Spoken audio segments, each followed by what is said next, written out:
नमस्ते, आप सभी का स्वागत है मेरे इस चैनल में चिराग एस्ट्रोलॉजी। और हम राहु की बात कर रहे हैं जो कर्क राशि में आ रहा है, यानी कि अभी सबकी कुंडली में 5 नंबर लिखा है वहाँ चल रहा है और 4 नंबर लिखा है वहाँ पर आ रहा है। तो आज हम बात करेंगे कर्क राशि और कर्क लग्न वालों की, यानी कि जिनकी कुंडली में जहाँ पर 4 नंबर लिखा है वहाँ पर चंद्रमा भी है और वो उनकी कर्क राशि हुई मून साइन कैंसर। और जिनकी कुंडली में पहले स्थान में 4 नंबर लिखा है, यानी कि जन्म लग्न आपका कर्क हुआ, यानी कि पहले जन्म लग्न स्थान में ही 4 नंबर लिखा है, यानी कि कैंसर असेंडेंट, तो उनके लिए ये ज़्यादा इफेक्टिव होगा कर्क राशि से। और जिनकी कुंडली में पहले स्थान में 4 नंबर भी लिखा है और वहाँ चंद्रमा भी है, सबसे ज़्यादा इफेक्ट उनको होगा। सो शुरू करते हैं राहु के ट्रांजिट की इफेक्ट्स क्या होगी। राहु आपके घर में आ रहे हैं कर्क राशि में। सो अभी जो चल रहे हैं वो 4 नंबर लिखा है वहाँ, 5 नंबर लिखा है वहाँ पर चल रहे हैं। सो 5 नंबर जो है वो आपकी कुंडली का धन स्थान है। सो पिछले 1.5 साल से राहु यहाँ पर चल रहे हैं और 12 अगस्त 2017 को, यानी कि 1 महीने के बाद ये कर्क राशि में आ रहे हैं। सो 1 महीना है, उसमें क्या क्या ध्यान रखना है और 1 महीने के बाद बदलने के बाद क्या होगा वो हम बात करेंगे। ये पिछले 15 महीनों से वहाँ पर है, 17 महीनों से वहाँ पर है, 18 मंथ्स रहते हैं, 1.5 साल। सो ये राहु आपको धन स्थान में होने की वजह से, देखिए धन स्थान क्या होता है, उसमें सोर्स नहीं है इनकम का, वो हमारे सेविंग्स का स्थान है, धन हमारे पास कितना है वो है।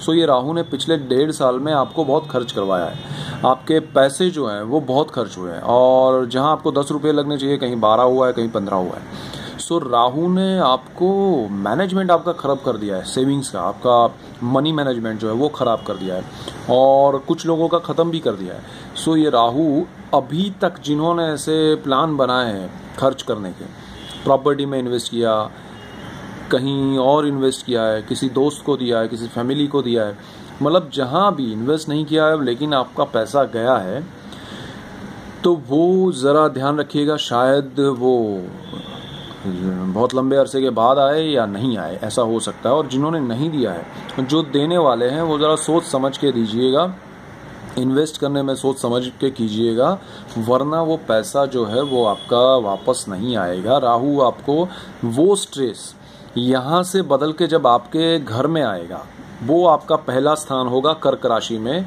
जहाँ 4 नंबर लिखा है, वो स्ट्रेस लेके आएगा, वो मनी वाला। और वो पहले स्थान में आपके सर पे, वो हमारा मस्तिष्क जो है, दिमाग जो है, उसका स्थान है और वो तनुभाव, देव भाव भी है।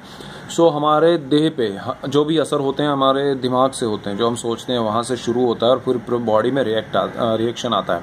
सो हम रिएक्ट करते हैं, वो यहाँ से सोचने के बाद करते हैं। वो राहु आपके उस सर पे बैठने वाला है, आपके दिमाग पर वो असर करेगा।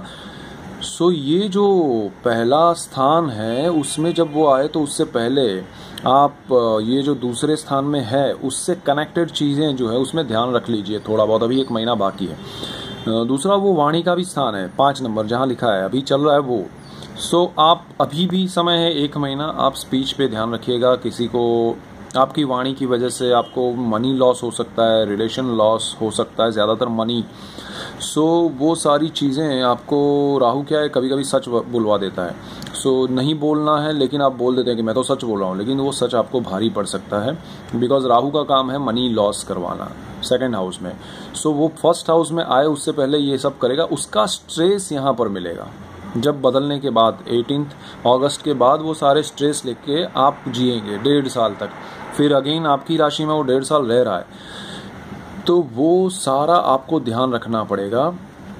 आपको आने वाले 1.5 साल में बहुत सारा स्ट्रेस सहना है, उसका कोई उपाय नहीं है, उसका कोई इलाज नहीं है, क्योंकि वहाँ पर ऐसा नहीं होता है कि हम स्टोन्स पहने और सब चीज़ें अच्छी हो जाएगी। एक ही रास्ता है कि राहु, देखिए उसमें भी आपके पहले स्थान में अगर शनि है, सूर्य है, चंद्र है, चंद्र तो रहेगा अगर आपकी राशि है तो, जन्म लग्न कर्क है और राशि भी कर्क है तो पहले स्थान में चंद्र रहेगा ही रहेगा। और चंद्र जिनका राशि है उनके लिए तो चंद्र राहु ग्रहण योग होगा ही। सो ये आपको स्ट्रेस देगा, वो आप के साथ ग्रहण योग करेगा, सूर्य के साथ ग्रहण योग करेगा, अगर सूर्य है तो शनि के साथ योग करेगा। सो वो सारे योग जो है ना वो नेगेटिव रिजल्ट्स देते हैं। और खासकर राहु स्ट्रेस कहाँ से देगा, वहाँ बिल्कुल सामने कर्क राशि में आने के बाद सामने आपका 7वां स्थान है जो लाइफ पार्टनर और बिजनेस पार्टनर का है। वहाँ पार्टनरशिप में ब्रेक हो सकता है या टेंशन क्रिएट हो सकता है, लाइफ पार्टनर के साथ प्रॉब्लम हो सकते हैं, वहाँ टेंशन क्रिएट हो सकता है, उस वजह से भी आप स्ट्रेस में रहेंगे। सो वहाँ अगर किसी ने पार्टनरशिप नहीं की है, बिजनेस शुरू नहीं किया है, करने वाले हैं, तो थोड़ा रुक जाइए, 1.5 साल पार्टनरशिप मत कीजिएगा। और उसके बाद जो आपको ध्यान ये भी रखना है लाइफ पार्टनर में कि आपको ज़्यादा रिएक्ट नहीं करना है, आपको ज़्यादा तूल नहीं देना है किसी भी चीज़ को, क्योंकि यहाँ पर क्या है कि परिस्थितियाँ विपरीत ही होती जाएंगी जितना आप संभालने की कोशिश करेंगे। बेहतर ये है कि आप कोई रिएक्शन नहीं दे, वो बेहतर रहेगा। और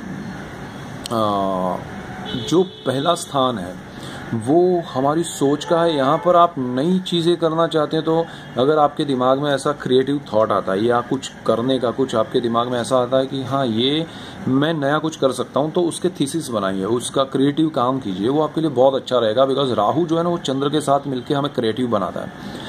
चंद्रयान है मौलिकता, चंद्रयान है कल्पना शक्ति, और राहु जो है इल्यूजन है। सो आप कल्पना शक्ति और इल्यूजन को क्रिएट करके कुछ बना सकते हैं। ये किसी भी फील्ड में हो सकता है, ये कंप्यूटर के फील्ड में हो सकता है, ये आर्ट के फील्ड में हो सकता है, ये किसी भी फील्ड में नया जो संशोधन होता है, शोध होती है, नहीं आप खोज कर सकते हैं, तो ये राहु आपको बहुत हेल्प करेगा।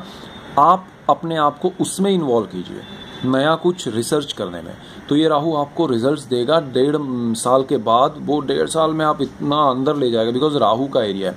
अब जिनकी राहु की महादशा चल रही है उनके लिए ये ज़्यादा उस तरफ ले जाएगा। और आप अगर रिसर्च को छोड़ के, ऐसे काम को छोड़ के जिसमें आपका दिल लगा हुआ है, आपका इंटरेस्ट है, अंदर से आवाज़ आ रही है, उसको आप निगलेक्ट कर रहे हैं, अवॉइड कर रहे हैं, तो ये राहु आपको स्ट्रेस देगा। बिकॉज आप उसके अलावा जो सोच है, दूसरी काम है, उसमें इन्वॉल्व हो रहे हैं। तो मैं ये सिंपल सी बात कहूँगा कि आप राहु के एरिया में ही रहिए, उसकी सोच के हिसाब से चलिए, तो आपको ज़्यादा तकलीफ नहीं होगी। दूसरा, आप पार्टनरशिप में ध्यान रखिएगा, नहीं हो तो मत कीजिएगा। लाइफ पार्टनर के लिए शांति से बिना रिएक्शन ही जाइएगा। और तीसरा ये है कि आपको ये महादशा में अगर राहु की चल रही है और नहीं भी चल रही है तो राहु पहले स्थान में, आपको महादेव की पूजा करनी चाहिए। बिकॉज राहु महादेव के कंट्रोल में है। राहु जो है उन या सारे प्लैनेट्स जो हैं, अगर महादेव की पूजा करेंगे तो आपको बहुत अच्छा रहेगा। और दूसरा क्या है कि राहु प्रॉब्लम्स क्रिएट करेगा, लेकिन जब आप सिर्फ महादेव की नहीं, अपने जो भी ईश्वर को आप मानते हैं, जो भी भगवान को मानते हैं, उसकी पूजा कीजिए, जिससे क्या होगा कि आपको एक बल मिलेगा। और राहु अपने प्रॉब्लम्स क्रिएट करता रहेगा, लेकिन आपको फेस करने की, प्रॉब्लम का सामना करने की एक ताकत मिलेगी। वो बहुत ज़रूरी है ये पीरियड में। ये समय जो है ना वो आपको स्ट्रेस के अलावा कुछ नहीं मिलेगा अगर आपके दूसरे प्लैनेट्स अच्छे नहीं है तो। और इसीलिए आपको ज़रूरी है, आपका गुरु अच्छा है बिकॉज वो सुख स्थान में आ रहा है। सो थोड़ा आपका नेगेटिविटी कम हो जाएगा, लेकिन मेंटल स्ट्रेस ज़्यादा रहेगा। तो उसके लिए सिर्फ और सिर्फ योगा या ध्यान या ईश्वर से भक्ति से जुड़िएगा तो आपको बहुत अच्छा रहेगा। That's it. Keep watching Chirag astrology. Thank you for watching. और सिंह राशि का हम कल देखेंगे। Thank you for watching. God bless you.